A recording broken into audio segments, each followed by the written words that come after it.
very excited for this video because we're going to be trying filet crochet for the first time.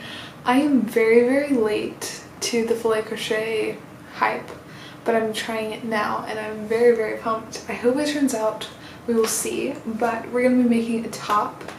This is the silhouette I'm going for, and then this is the graph I want to use, I think.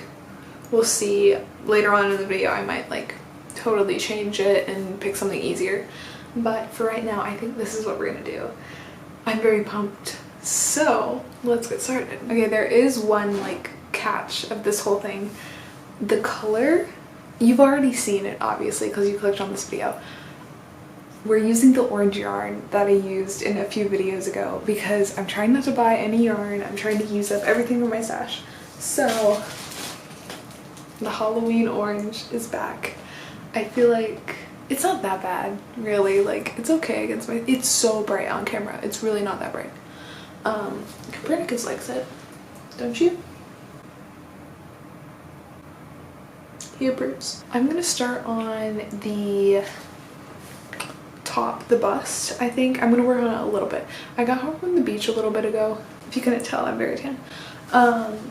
And I have to go to the grocery store and do some stuff, so I'm probably not going to crochet much today, but I at least want to know. I'm going to do a gauge swatch, and then we're going to figure out how we're going to do the bust. This yarn is from Hobby. It is sport weight, I think, and I'm using a 3mm hook for the bust because the picture, it's still like it uses the like double crochet chain pattern, so it's very lacy. I don't want that. I don't want to have to wear anything under this top. I want it to just be the top. So I'm going to make it like not see-through is the word. So yeah, I think I'm gonna do half double crochets and then I'm gonna cinch it later. The thing I'm not 100% sure on is the way I want to do the straps, because I might want to do ties. I don't know, we'll see what ends up happening, but I'm just gonna worry about that last probably. And then I don't know how I want to do the back. Like, I usually when I make tops I just make it open back and I just use a tie, but I might want to do a corset back. I think that could be kind of cute. Or I could do no open back at all and just like have everything combined. So there are lots of things that I need to figure out before I start the grid, because that's going to influence how I do the grid. So realistically it might end up being that I do a tie, like open back. That way I don't have to figure any weird math out. So we'll see what happens.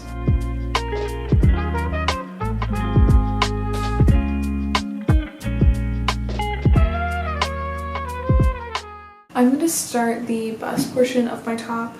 Because of all these fireworks, I'm probably not going to, yeah, literally point in case, I'm not going to, probably not going to film much more tonight. I'm just going to cookie up and crochet and then we will reconvene in the morning. I somehow managed to delete the clips where I talked about how I found the measurements to do the bust section, so I'm going to do that now. I take my tape measure and I measure my under bust, not my bust, because if you do your bust it's going to be way too big. Mine is 30 inches, and so you're going to divide your under bust measurement in half. So for me that's 15, and then I usually subtract like 1 or 2 inches from that measurement to find the measurement for the bust section, because for the bust for this top it's only going to be like this front section and then everything like the straps and stuff tied to the back. So I'll show you what that looks like. So I've already started working on it. This is 14 inches and it works out nicely. So you want to measure your under bust, not your actual bust, because you're going to have to subtract a lot more because it's accounting for measurements here, and you don't want that. So yeah, I'm going to keep working. I'm pretty close to being done. So also part of the reason why you subtract like 1 or 2 inches from your half of your under bust measurement is because this is going to stretch. So when you subtract that, you're like accounting for some elasticity. So that's also why you need to subtract an inch or two from half of your under bust measurement so that it's not too big.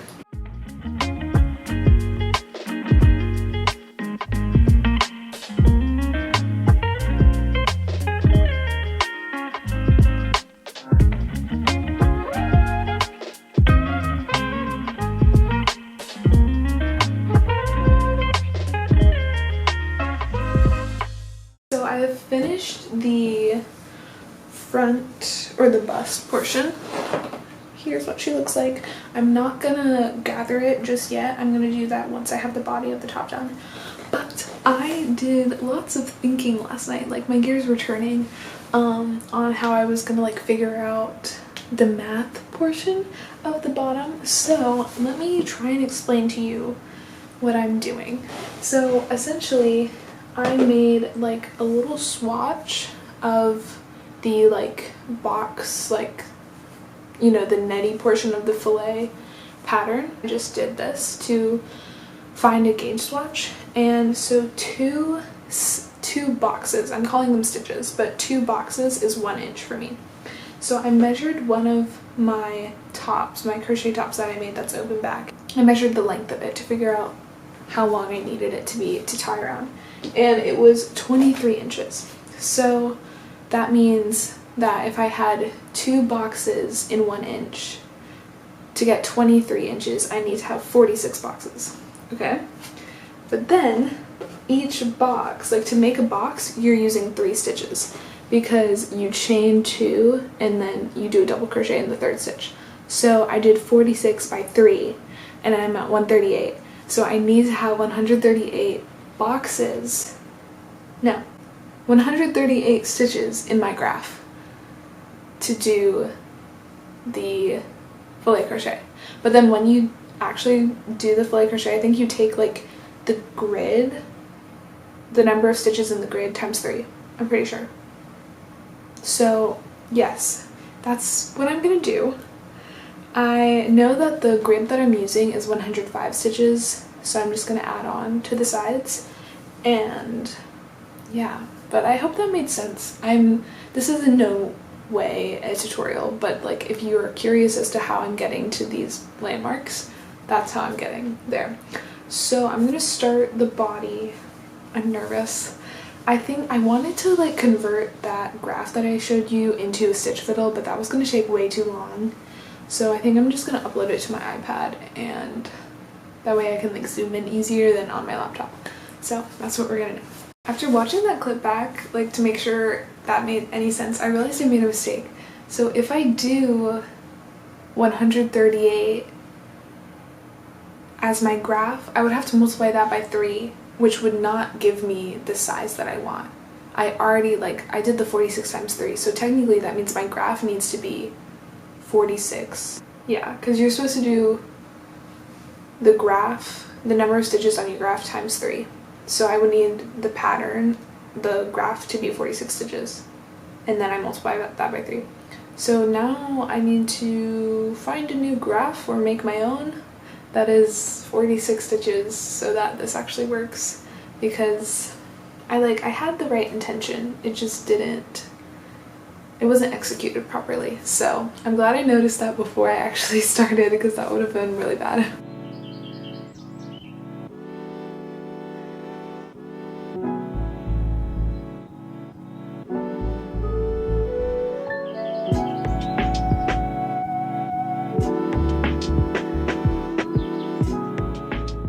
I've made loads of progress. I was literally just working on it all morning. So I'm on row 17. This is what it looks like. You can like kind of start to see the rows. Yeah, I don't think I really verbally updated you. I did pick a new chart and I didn't have to change anything. It might end up being too long though, because I have 10. No, actually no, it'll be fine. I have 10 rows left. And so it's just gonna be nice little rows. I think it's super cute. I'm using a 2.5 millimeter crochet hook. This thing is so tiny, and I have to wear my glasses while I crochet because my eyes have such a hard time focusing on such a small hook and such small yarn. but I am like genuinely loving working on this project.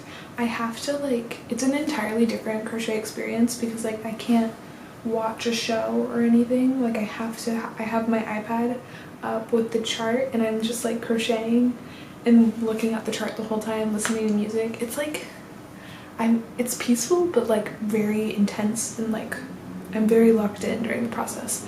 So it is a different process, but I definitely like it, and it's like so satisfying seeing it come together. Like I'm so excited. So I'm just gonna probably, I don't know if I'll finish the whole top today, but I'll probably most definitely finish the body. So we're gonna do that.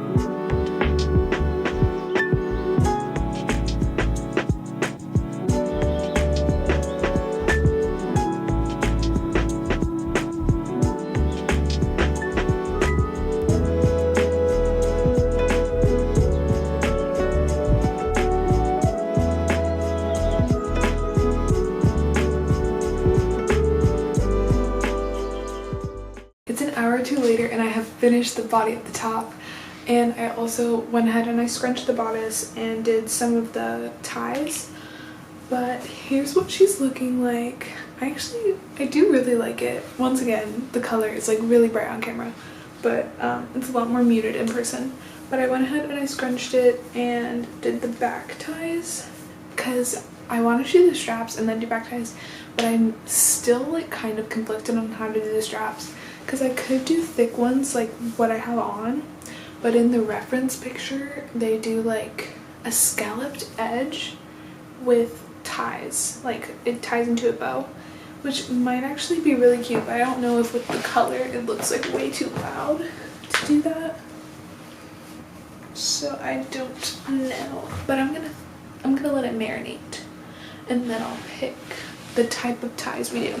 I am gonna do the scalloped edge, and then if I hate it I'll just frog it, but I'm wondering if I was supposed to do the scalloped edge before I scrunch it or if it's gonna be okay.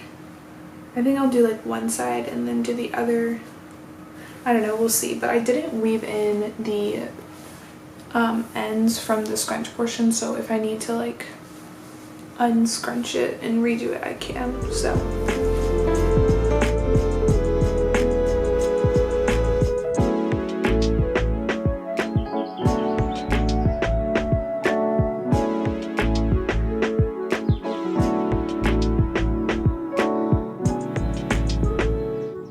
I finished the top. I haven't tried it on yet or anything, but I've done the ties and I did the scalloped edge and I weaved in most of the ends, which I'm very proud of myself for. It is literally so dark out and it's thundering, lightning, pouring down rain. So I'm going to cozy up and read a book, and then tomorrow I'll try it on and we'll do like the conclusion. So I'm very hyped. This is the finished top. I actually really like it. It turned out. I feel like it's super duper cute. I do have some notes though. I wish I picked a smaller grid. Like I feel like you can't really tell it's a rose. Maybe it's so big. It like takes up the whole thing and then it like wraps around. So I wish I did a smaller grid pattern so that you could like see the whole rose a little bit better on the front. And then I wish I had subtracted 2 inches from my underbust, from half my underbust measurement, because I feel like maybe the top is a little bit big. But I love the like tie in the back and it's super cute, and I don't mind the color. Like in the mirror it's not bad. On here it's like really crazy Spirit Halloween, but it's not horrible in person. So I definitely want to try more filet crochet things because I feel like it was so much fun. It was like really engaging and like such a different experience, and I really liked it. I would like to make another one of these but like with a different grid. And then I feel like it would also be fun to do like a filet crochet wall hanging. Like I don't know, I feel like that would be super duper cute and fun and easy and just like a little fun project. So I might do that. Thanks for trying filet crochet with me. It was not as hard as I thought it was going to be, and I actually had a lot of fun. And if you liked it, you should give the video a like and subscribe if you want to see more of me, and I'll see you guys later.